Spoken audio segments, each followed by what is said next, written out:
যে মেয়েটা ধরেন এই বসুন্ধরার মালিকের ছেলের সাথে প্রেম করলো, প্রেগনেন্ট হইলো, আমার কথা হচ্ছে বোন, তুমি জানো ওই লোকটা বিবাহিত বা এদের ফ্যামিলি এরকম, এর ভাইরে নিয়ে এর আগে অনেক বড় কেলেঙ্কারি ছিল। তারপরে তুমি যে ওই বিয়ের ব্যাটার সাথে তোমার প্রেম করা লাগলো, তারপরে আবার প্রেগনেন্ট হয়ে গেল, নিশ্চয়ই টাকা পয়সার জন্য, তাই না? এইসব মেয়েরা এইসব লোকদের কাছে, এই ধরনের খারাপ লোকদের কাছে যায় টাকা পয়সার জন্য। মানে এটা তো ওয়ান টাইম টিস্যুর মতো, কিনে আনলো, ইউজ করলো, ফেলে দিল।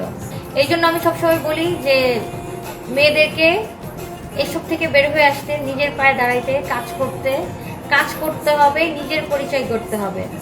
ঠিক বলছেন আপু, মেয়েরা হচ্ছে ছেলেদের কাছে পারফিউমের বোতল, পারফিউম শেষ হয়ে গেলেই ফেলে দেয়, ফরিদা সুলতানা। এই জন্যই নিজের পায়ে দাঁড়াইতে হয়, নিজের পরিচয় তৈরি করতে হয়। এসব মেয়েরা ছেলেদের কাছে যায় কেন? এসব ছেলে কি বিয়ে করে কাউকে? এরা বিয়ে করে এদের ফ্যামিলি স্ট্যাটাস অনুযায়ী বা এদের বাপ মা যার সাথে বিয়ে ঠিক করে রাখা বা ফ্যামিলি স্ট্যাটাস অনুযায়ী সেখানে বিয়ে করে।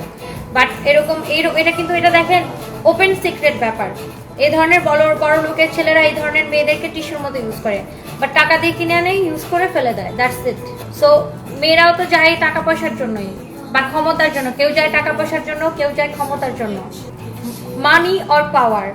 বাট যাওয়ার পরে যখন প্রেগনেন্ট হয়ে যায় তখন শুধুমাত্র ছেলেটার একার দোষ হয়। সে যে গেছে তারও তো দোষ, সে গেছে কেন, গেল কেন?